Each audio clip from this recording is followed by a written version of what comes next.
Our next presenter is Dr. Awais Salim from Lamar University. He's going to talk about Women on Wheels creating spectacle for empowerment, and he will be joining us in person.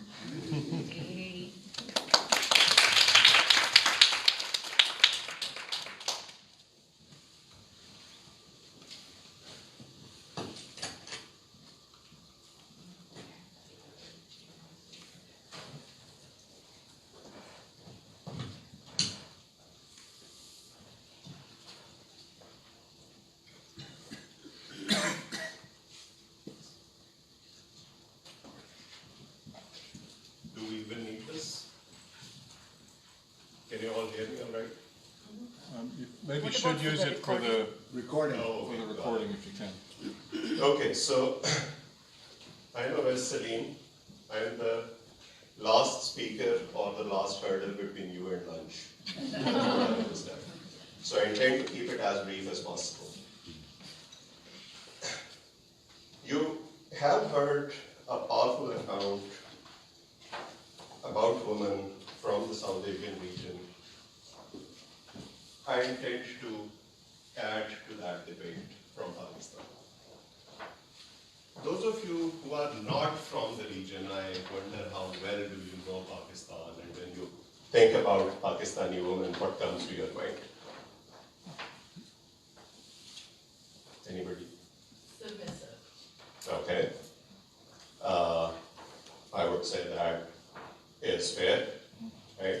Anybody else? Okay, so I have two images for you here. The one at the top, anybody recognizes it? Right. First elected Prime Minister of a Muslim country at the age of 35. The youngest at that time as well, right? The one at the bottom, Malala Yousafzai. right? Youngest Nobel Prize winner, both from Pakistan. Both have a claim to fame, both have a tragic story, right? Benazir Bhutto twice became the Prime Minister, got assassinated in 2007. Malala Yousafzai was shot at when she was 12. Both for expressing progressive values, right? Standing up for women's rights, standing up for education of children in Pakistan, right? But is that the entire story? Women in Pakistan keep getting pushed back and they keep springing back into action. They keep demanding for more, they keep demanding for what is rightfully theirs. That is what this paper is about, right? So, some background of why this paper, why this study. Pakistan is a big country, 207 million people. Women are about half of the total population, right? But their literacy rate compared to men, who are 69%, is about 45%, 15 years or above. Their share in the workplace is even more negligible, and all this is World Bank data. Men comprise 81% of the workforce, women comprise about 22%. In the mid-1990s, they were about 13%. So some progress over 25 years, but not enough. What's the basic issue that is kind of keeping them away from getting education or taking active part in the workforce? One issue that has come up over and over again is access, transportation, how they get to work, how they get to school. In a village, it's a country which is 70% rural. A girl goes to the nearby elementary school. In the village, there is no middle school that she can go to. There is no means of transportation that can take her to the middle school or the high school in the nearby village, right? Men generally are too busy either working or in a patriarchal society, not too receptive to the idea of them doing it on their own, right? And if the means of transportation, public transportation, give you some idea of how it is like through these images, you can imagine what kind of situation it would be for females, right? So, some data around mobility. Immobility amongst males is 4%. In the country, amongst females, it is 55%. Okay. And according to this survey in 2017, 70% of the males would discourage women from traveling alone. They were likely to allow travel if female-specific travel services were there, and 30% found it unsafe for women to walk alone even in the neighborhood. Okay. So how do you solve this problem? There have been advocacy groups, there have been demands for the government to do more. So some initiatives, right? The first image is from the 1980s when we had a military regime. This one is more recent. So demand is still there. Right? So this was one project that was designed by the government in the Punjab province, which is about 57% of Pakistan, the largest province. Early 2000, I think it was 2012 or 13, where they introduced female-specific buses. But only 3 routes that these buses would ply on, not enough buses to cater to the demand that was there, right? And even in those buses, situation was something like this. Right? So what do? A new initiative. Right? Women on Wheels. Right? Where this is an advert from 2016 when this was first introduced. For females between 18 and 40, 5 cities in the Punjab province, 5 big metropolitans, they needed to either be enrolled at an educational institution or be working somewhere. And the government would give them training how to drive a motorbike and provide subsidy to buy a motorbike on their own, about 50%, right? Does that solve a problem? That is what I'm going to get at towards the end of this presentation, right? So this is the spectacle I'm talking about, right? Big events, media attention, government claiming we have done so well, this will be the game changer for the woman, right? This kind of media attention. Women on Wheels set to roar in Karachi. That's when it has launched in Sindh province, right? But does it really solve the problem? I've given you the numbers. About more than 100 million women in Pakistan. How much would be 22% of the act in a workforce? Right? About 22 million, right? So in Punjab, in the last 4 years, they have only trained 3,500 women, right? In Sindh, it has recently been launched. They have a target of training about 10,000 women and providing subsidy to them to buy a motorbike by the end of 2020. But all total, about 13,500 women out of 22 million. Where does it stand? Right? That's the problem with spectacle that I am trying to answer in the second half of this paper. Right? Yes, all good, good images, media attention, but the problem with spectacle is this. It's the strength that becomes the weakness of the spectacle, right? The entire media attention goes on the spectacle and doesn't speak to the heart of the problem. Most of the coverage that I have analyzed was either leading up to an event or on the day of event.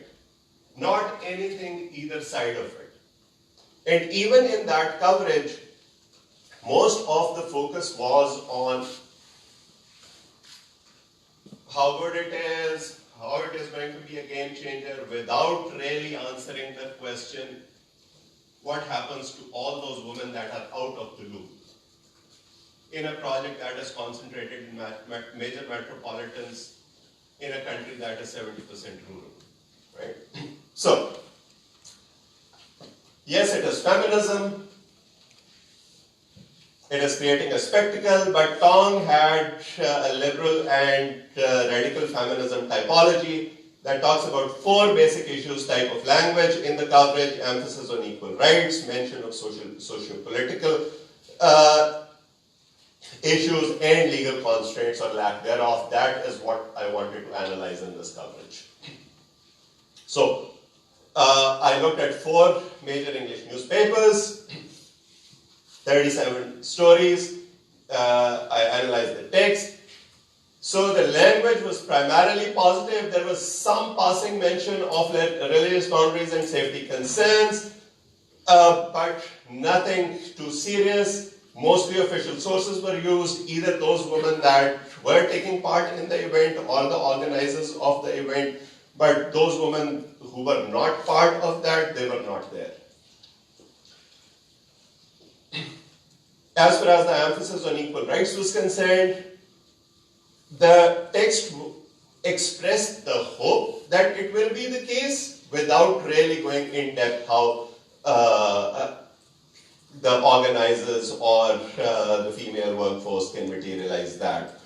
There was no real in-depth discussion of the socio-political issues or legal constraints. Even if legal issues were mentioned, those were in the context of the project, right? How they were going to get loan or get subsidy or things like that. Right? Hence the problem of spectacle, right? I don't want you to read through all that. Perhaps this last part here. What produces society's abstract power also produces its concrete lack of freedom. Right? Serves the government's purpose, right? We have done so much, we don't need to do more, right? That's Guy Debord's Society of the Spectacle that I'm quoting from. So what are the implications of such a spectacle? Looks good on TV, makes good images in the media, but does it really challenge the status quo? Does it really absolve the government of its responsibility? Who will make the government, if not media, to fulfill its responsibility towards all those women? It desensitizes the public. They look at these images and they think that perhaps the problem is not there. The debate on socio-political and legal rights of women becomes more superficial. Right? And of course, it makes the religious element, particularly in the rural areas, more strong, and it can have a boomerang effect on them when they see images like that, and nothing is being done for the women in their part of the world.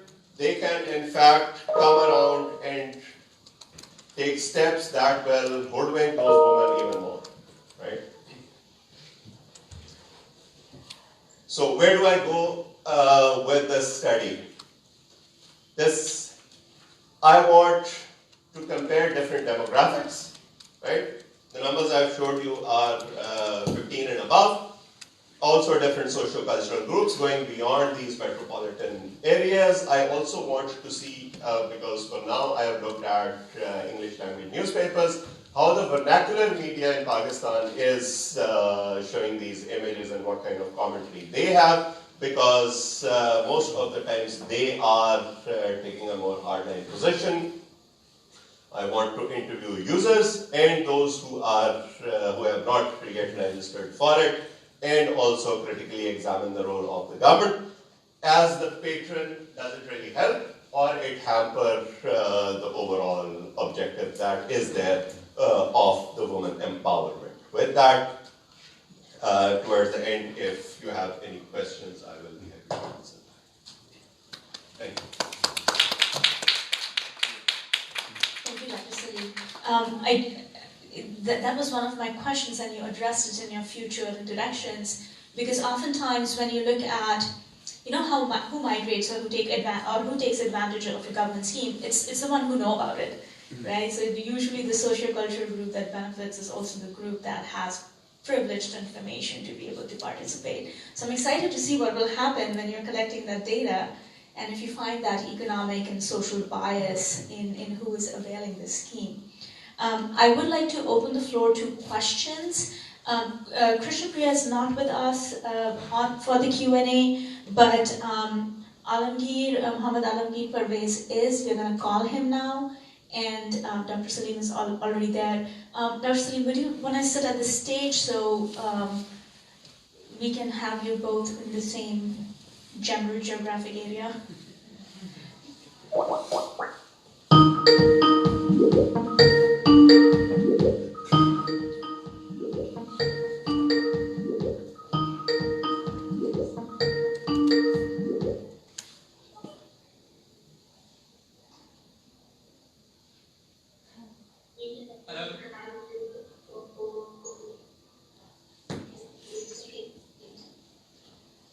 Professor Parvez, are you with us? Good evening. Hello. Hi, how are you? This is Vaibhav. Can you hear us? It's a tunnel of pictures. Hello. Can you hear us fine, sir?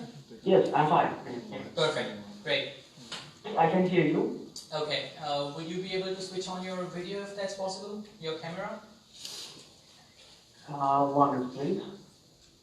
If that's not possible, that's alright. I just wanted to make sure. Okay, perfect. Yeah, if you could switch your camera once more for us. You switch it Why? on the back. Perfect. Alright. Good Yes, evening. right now? How are you? Yes, we can see you and we can hear you. I'd like to. My name is Vaibhav Diwanji. We've communicated before. I'd like to formally welcome you to the 6th South Asian Conference. We have an entire audience with us, and our panel chair for this panel is Dr. Tanu Kohli. I would give the mic to her, and she will be introducing the panel Q&A for you. Thank you. Okay, thank you. I think it'll be appropriate to say good evening, Alamgir. Any questions that you might have? I know I'm keeping you from lunch, but if you have any questions, let me know. I have a question for Allah. Sure. What is the procedure for women? Do they apply for a motorcycle, or motorbike, or? Like the advert that I showed you, government advertises in newspapers, women apply in response to that ad. There is no outreach program as yet. That is why this is limited to metropolitans and to those women who can read. Again, if you talk about literacy rate amongst women in the rural areas, do they even read these papers? Is there sufficient interest among any commercial business groups that want to increase the employment of women for them to offer as an incentive for women to? Not so much that I've seen so far. There has been some impetus from the social media influencers and celebrities who have kind of shared messages on their social media feeds kind of promoting this kind of initiative. But it is primarily limited to those metropolitans and to the demographic that is already literate and living in those areas. Beyond that, the outreach is not really something that you can count on. Thank you. We have another question.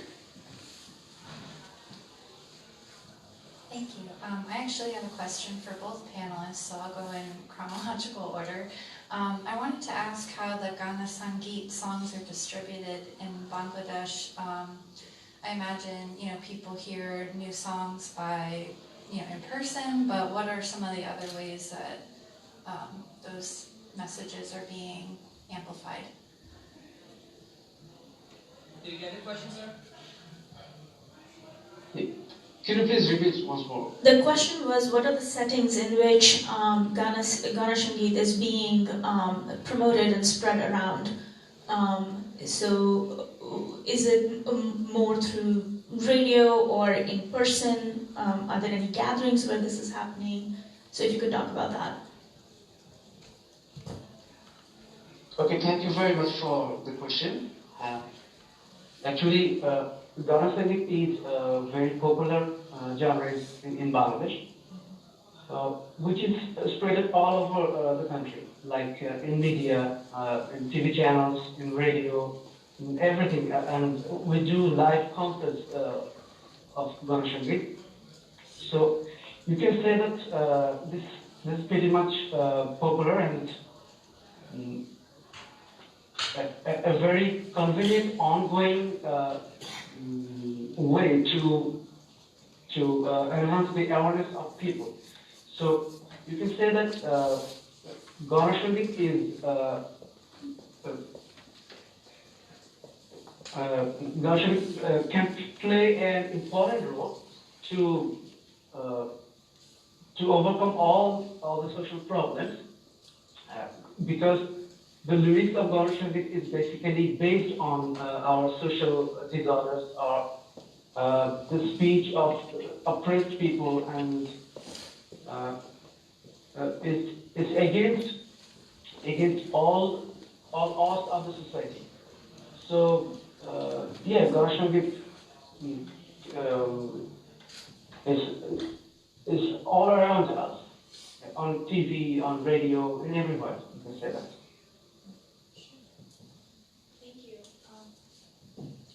Do you want to ask your second question? Sure.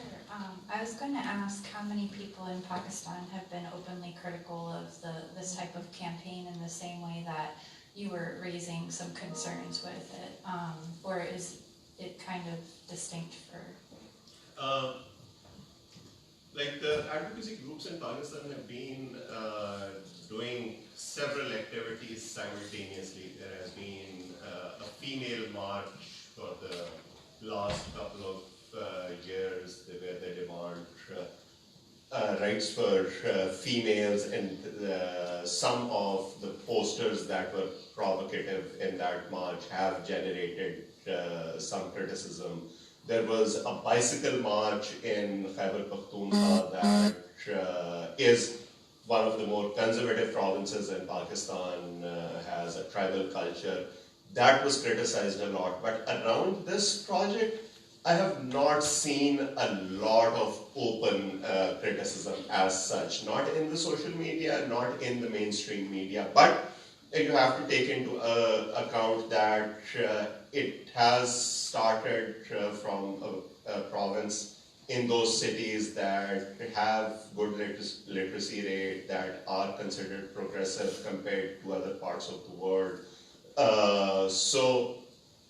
And also I have just, like I said, I've just looked at English language newspapers, which are generally considered more progressive and sympathetic towards these values. So not around this project as much.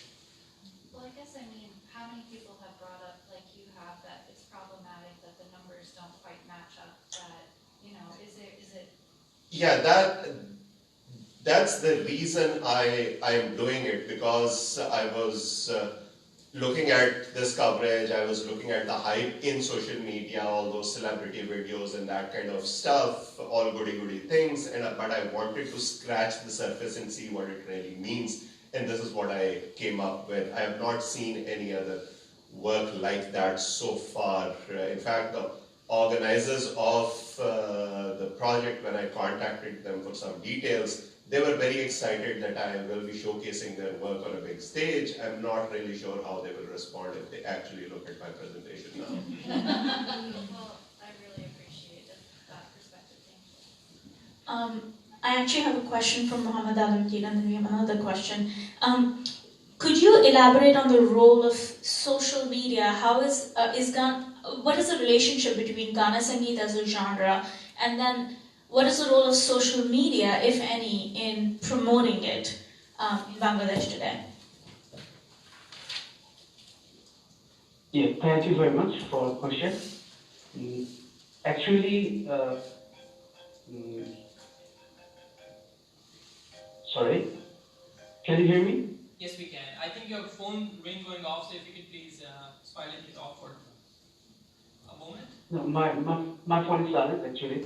Okay. No, somebody else's. Okay. Okay. Please go The ahead. purpose of my paper is to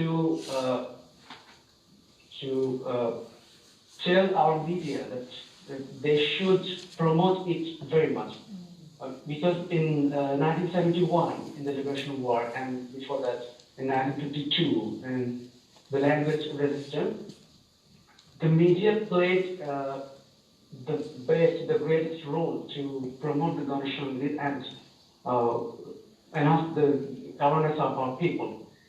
So at present, the media is not so much willing to promote our Ganeshan and the message of our Ganeshan in the country. So the main purpose of my paper is to tell them that they should do it properly, and they should spread the positivity of Ganeshan. They should spread the inner power of the Ganeshan genre. That's all I want to say through my paper. Thank you. Thank you. And we have one last question. I think it's on. So thank you for your presentation. I was not aware that transportation for women is so dangerous as opposed to men in Pakistan. And so can you summarize for me the reasons why transportation for women is so much more dangerous, and how these reasons are eliminated by motorcycle or by bicycle usage?